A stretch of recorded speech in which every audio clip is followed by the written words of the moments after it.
Let's start from the beginning. All right. Talk about your upbringing in San Diego. Shit, I had a real cool, laid-back life. I would say, play sports as a young kid. I didn't get into music really until like after high school. Okay.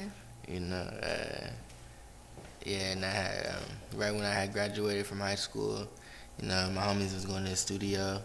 Then I ended up moving out to Atlanta. So then. What? Really? Yeah, I didn't know that. Yeah, I was trying to go to college and shit. Oh, okay. Yeah, and then college wasn't really working, but I started doing music out there because my homies was doing their shit back in San Diego. You know what I mean? Yeah. So then I ended up moving back to San Diego a few months later, and I connected with the homies, and yeah. I guess what was the household like growing up? Like, were you always into music? Like, who were you bumping? Yeah. My dad was like heavy into music, so like he had like a crazy collection, like, and he had these big ass speakers in the garage, like, and him and his homies used to like come over, like work out and shit, and like just be blasting everything. You know what I mean? Yeah. So like I really got a lot of my music taste from my dad, and when I was in elementary school, he would sit me at the computer and we'll make CDs on LimeWire. Oh, I did that shit for sure. Yeah. That's dope. I know you got some Bob Marley tattoos. Talk about just his influence. Yeah. Bob Marley. I really got into reggae. Like, my dad showed me reggae as well. And then I just gravitated towards Bob Marley because he was obviously one of the biggest figures from over there. And then, so once I just really got older and really just got more in tune with his message and started understanding for myself, it was just like, became a significant part of how I carried myself and my beliefs, I would say. Definitely. Yeah. Are you ever planning on implementing that in your music? Because I feel like you make more like bangers, less reggae. Yeah. Definitely. I was on the road the other day, and I was thinking that I want to like do some reggae shit this year. For sure. 2020 for Yeah. sure. Dope. I guess, how does the San Diego art scene compare to like your clique in your group? I would say back like when shit started, we were just a lot more. I mean, everybody was pretty wild, you know what I'm saying? But like, we were just like. Define wild. Just drugs, parties, you know what I'm saying? Just young, wild, reckless shit. Right. Like, I remember I was 19, 20 years old, you know what I'm saying? I was just a lot more reckless than I am now, for sure. For sure. And, same. But like I said, everybody was pretty much like that, but just musically we were different. Like, we were a lot more, I guess, more diverse of a group, because like we just had people of all ethnicities and different parts of San Diego. I mean, we're from Lemon Grove, but like just different backgrounds, you know what I mean? For sure. So like, I don't know, we just stood out, and then of course we just were making different music. Yeah. You know. I love that. I feel like the lemon emoji is like your brand. Yeah. Like, what does Lemon Grove mean to you? I mean, it's everything. It's home, you know. Still got friends and family there to this day, and if I wasn't in Lemon Grove, I for sure wouldn't have met a lot of the people that even influenced me to get into music and showed me a lot of the music that I love today. Lemon Grove is just it's everything. It's home. It's who I am. Definitely. I got you. How does your mindset and creativity differ from the others? I would say, like, for myself, I always just want to be like a boss, like, and like I always like. I mean, growing up, always throughout my friends, I was just always a lot more analytical and like just I use my head a lot more, I'll say. Okay. And so like just with my creativity and how I wanted like my career and like my life to go, I was just like always thinking about it, and I just took a lot of the right steps. Definitely. Instead of playing around. Like, I had my fun, like, don't get me wrong, like, but I was just always like a little bit more focused than everybody. Definitely. Yeah. What was Rob doing before Chillville blew up? Right before Chillville blew up, shit, that's when it was in the streets, just partying, every day. Did you drop out of college? Yeah, I had dropped out of college. Well, I don't remember if I dropped out of college after I made Chill Bill Oh, okay. or before. I just remember they cut my financial aid off. So that's when I was done. Real. That's when I was done for Shirley.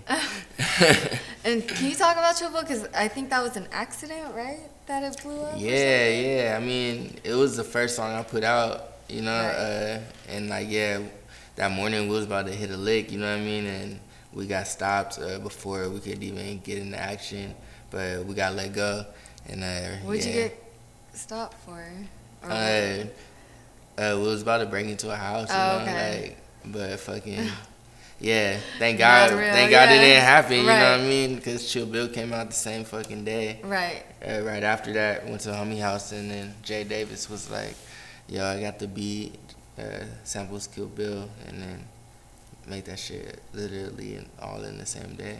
That's great. I was actually bumping that on the way over, and I'm like, this shit was such a, like, this shit still slaps. Massive. It still streams like crazy really? Right now. Yeah, like That's it's fire. Almost, now it's approaching 500 million streams. That's dope. Congrats. Yeah, thank you. That's really dope. I guess, were you ready for that, the song to just blow up like that? Like, hell nah. Not when it first happened. It was definitely like overwhelming. Like, and I was like, I remember being in interviews, like, even like just nervous, or even like how I could answer questions or what I could say, like, and like just celebrities reaching out to me, and like, I remember I was doing something with BET, and they had tweeted me happy birthday, and I was just like, just tripping, like, how the fuck does BET, right? You know what I'm saying? So like a lot of shit was just hella surreal for me at first.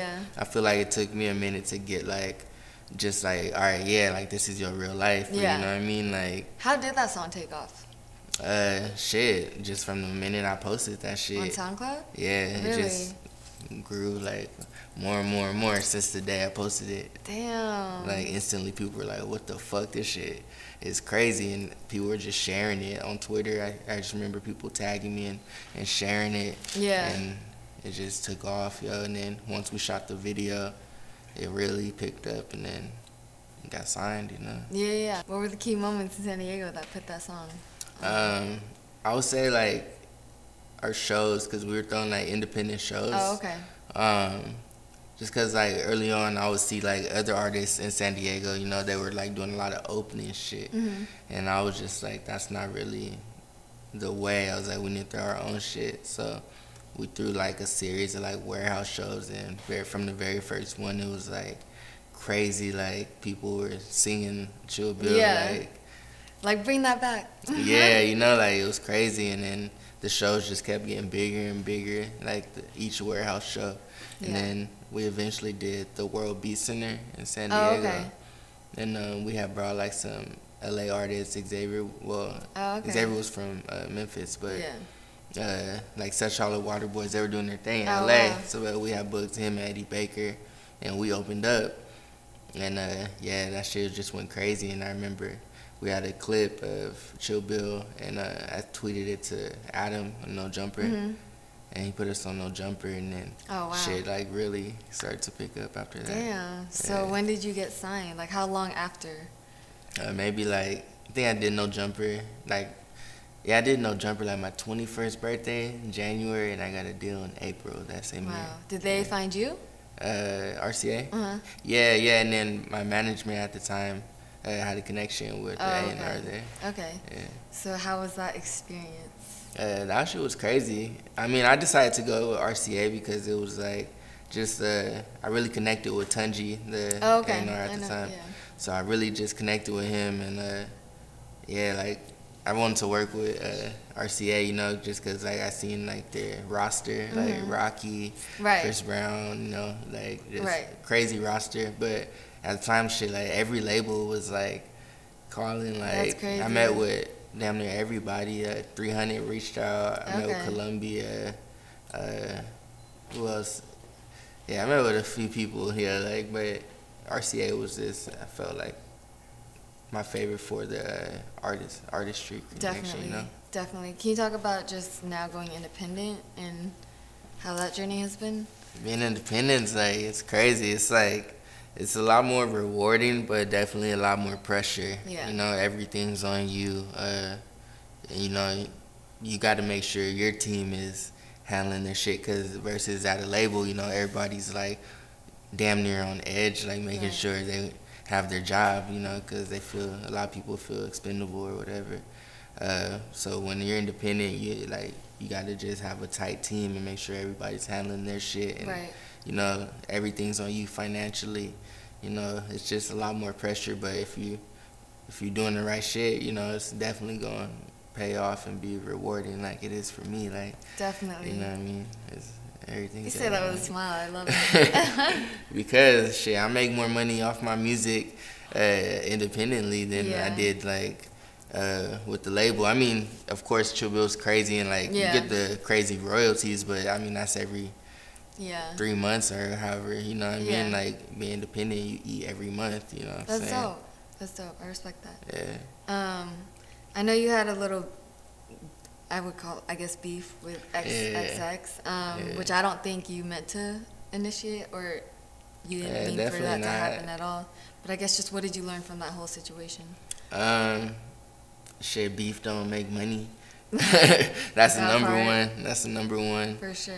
You know what I'm saying? It definitely is like hurt a lot of business because it made promoters look at me as if like I'm a violent person or like a violent artist, and that's, they only knew how chill you were. Though. Right, like you know, I'm like that's not my character, but you know, it definitely like I could see how being on the outside looking in, shit like that could make people scared of you, or not necessarily scared of you, just hesitant to do business with you. Right. And you know, it's just like I said, like it's just a big learning lesson for me. Not that I mean I'm into doing that shit. Like that shit just happens sometimes. You know what I mean? Did it help that you guys made up though before? I mean, like I said before, like it didn't really like. I mean, R.I.P. to bro, like you know what I'm saying, but it didn't really matter to me whether we made up or not, because at the time, like it was what it was. You know what I'm saying? So like when you reached out, I did appreciate it. You know what I'm saying? It was like, damn, like it made me respect him more. For sure. You know what I'm saying? As a man, for being able to hit me. Right. You know what I'm saying? Because a lot of people just be, you know, they be acting. For sure. You know what I'm saying? So so I respected him for, you know what I'm saying, being a man and hollering at me. And then once we chopped it up, you know, we went definitely our ways, and it is what it was. All good, you know what I'm saying? But it was definitely just like, for me, it just, and then too, like I would say I learned how fake people are and like how quick the industry could change on you. For sure. You know what I'm saying? Because I've seen a lot of artists like would like fuck with me like behind the scenes, but wouldn't want to like fuck with me in public or shit like that. And then like just even like in the industry, like I got like deals pulled off the table and shit, or people were like backdooring, like trying to block deals for me and shit like that. So I would say like I just learned just a lot about just people and the game in general, just through that. And I feel like I needed to go through that situation to have the knowledge and wisdom that I do now. I was gonna ask, how did you bounce back from that? I mean, I just stayed working through it all. Honestly, like I never like. I mean, like it would definitely frustrate me at times and shit. You know what I'm saying? And there was times where I would like doubt myself, but I would just push through it. Like I never stopped. Like that's just the answer. Like to everything for me is just to keep going. Right. You know, and shit, right now I feel like I'm at like my best I ever been. You feel me? That's hard. Let's talk about Stone Cold. What can we expect? Stone Dropping Cold this month. Stone Cold's gonna be fucking crazy. Definitely some of my best work. I put a lot into it, you know, and it's like I said, 100% independent on me. Right. I'm just ready to get this shit out to the people. It's been a long time. What's the significance in the title? I'm the coldest young nigga in the game. Okay. Like that. Is that anything to do with wrestling? Definitely shout out to Stone Cold Steve Austin. I'm a big fan for Shirley, you know. It would be cool if I could link with him. You know what I mean? Is he still doing it? Is he? Yeah, I see him. I follow him on Instagram. He's definitely doing his thing. Okay. You know, and I know he has a podcast. He's doing his thing. He's active. Any features? Yeah, G Perico. Oh, okay. That's my dog. Yeah. That's legit my dog. And Pilo. Okay. Too Faded? Yeah, Pilo got. I was on Too Faded. I was bumping that shit in the whip. Yeah, Too Faded goes crazy. That shit shit's still hard. goes crazy. For sure. And my boy Hardini from San Diego. Okay. Yeah. Cool. Dope. 4 years ago, you became a father. Yeah. Talk about just fatherhood and the biggest lesson you learned. Fatherhood. Shit, it just gave me a sense more sense of responsibility for sure. Yeah. Like, you know, my boy is everything. Like, I do anything for him. I try to give him the world. You Right. know, but at the same time, it's like you gotta teach him like lessons. You know. For sure. It's definitely weird. You know, because I feel so young myself. Yeah, you know yeah. what I mean? You are young as hell. So it's like it definitely feels weird to like have a little kid. You know. But it's cool because you know he want to be just like me. And He knows Daddy's a rapper. Yeah, for and sure. all that? Yeah, he raps my songs. And Aww. when I play my songs in the car, like he knows my voice and shit. That's cute. Yeah, What's his favorite Ralph Stone song? Chill Bill. Is it Chill Bill? Yeah. Okay. Oh, and okay. Okay. Yeah. That's cute. He fucks with that one. I love it. I guess just what are some goals for yourself as an artist at this point in your career? Longevity. That's it. Yeah, I just want to be able to do this shit forever. Like. Right. And not even necessarily be like in the limelight. I just want to be able to tour, make music, like, and feed my family forever. Right. That's beautiful. Yeah. Wait, real quick, I got some jewelry questions. Alright, Can you just talk about your jewelry drip? I see you got some Yeah, crystals on your neck. Yeah. Talk about Oh, just yeah. your jewelry preferences. Yeah. Love of my life, my beautiful baby mama. Aw. My girl Monique. She got me this for Christmas Okay. last year. Cause I used to have another amethyst, but the motherfucking feds snatched it. And For broke real? it. Yeah. Oh. I got into some shit and they snatched all my chains and broke all my They shit. can do that? Nah, they can't. But Damn. yeah, it happens. But yeah, anyways. Right. So she blessed me with some more. Cute. You know, and then of course I got the diamonds from my boy Izzy. Okay. I gotta get my lemon fixed. I'm actually going to New York this month for my birthday. That's why I said for my birthday I'm gonna get my other chain fixed. Okay. What happened to it? And I broke it performing at this college. Oh, shit. Yeah, that shit just. But no one snatched it or nothing. Nah, Okay. hell no. Talk about the rings. Hell no. That be happening. You Nah, gotta, it does happen. Yeah. It does happen to people. Talk about the drip on your wrist and your rings. Oh Do you yeah, always my rock little that? Cuban. Got some Okay. new rings, you know. Definitely about to re-up this year. Go get some new ice. What's the most expensive piece of jewelry you own? I think the lemon, I would say. Okay. My lemon pendant. Gotcha. Yeah. How much is that? Like some tens of thousands. Okay. For surely. Okay. Dope. Some you know, some tens. Definitely. Last question. What do you want your legacy to be? I just kept it true, you know what I'm saying? True to myself and kept it real with the people and you know, I'm a solid ass cat, you know. Definitely. And I'm one of the greatest artists of my generation for sure. That part. Dope. Is there anything else you want to let us know? Just the coldest young nigga in the game. That's it. Stone Cold. Just living my way.